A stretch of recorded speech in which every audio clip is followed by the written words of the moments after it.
All right, so this is going to be some do's and don'ts on this abstract project, on this non-objective project. So we're going to start with letters. It can be anything, letters, numbers. It does not have to spell a name. You can just do initials. They're going to get hidden in the end, so it's just not important. So I'll just do JM. That's my initials, okay? So let me show you first how not to do it.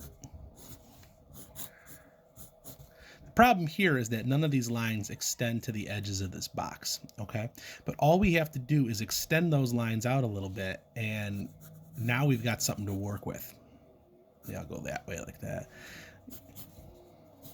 Maybe I can even, like, I don't know. You can do whatever, because it's just not important that it's readable, okay? But now I've got lines that go all the way out to the edges of my boxes. Let me make sure you can even see my boxes. You can darken up these lines if you want, okay?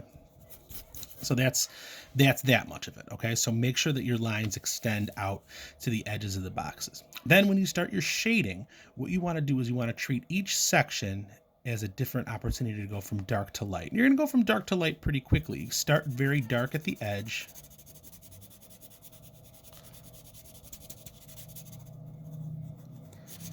And then start to fade out. And you want white space. So maybe I'll go that far. I'll smooth this out with my finger in just a second. But you want some white. You don't want to shade the whole thing. It's too much work, and it looks better if there's some crispy white spots too. All right, so there's that. Now when I do this next section here, maybe I'll put the dark side on the other side so that the dark goes towards the fades out towards the dark spot here. It's make more sense if I actually just do it. So here I'll start the dark down here, and then I'll start to fade out. So the idea is kind of stagger where you put your dark and light spots, and then you'll get some contrast between them. Like that. So you see how that does that?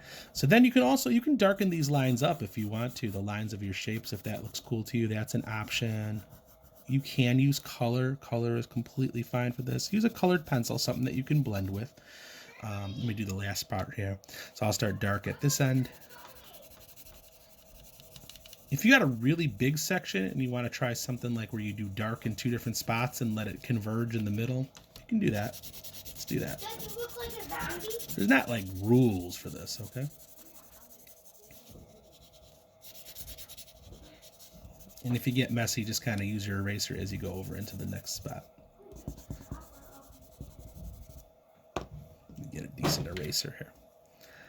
Okay, so that's the shading idea. Okay, stagger where the dark spots are. Go over your lines. Make sure your lines extend all the way to the edges. So whatever letter you do, like if you did like a K and I don't know, an S, all you got to do is just take those lines and extend them all the way.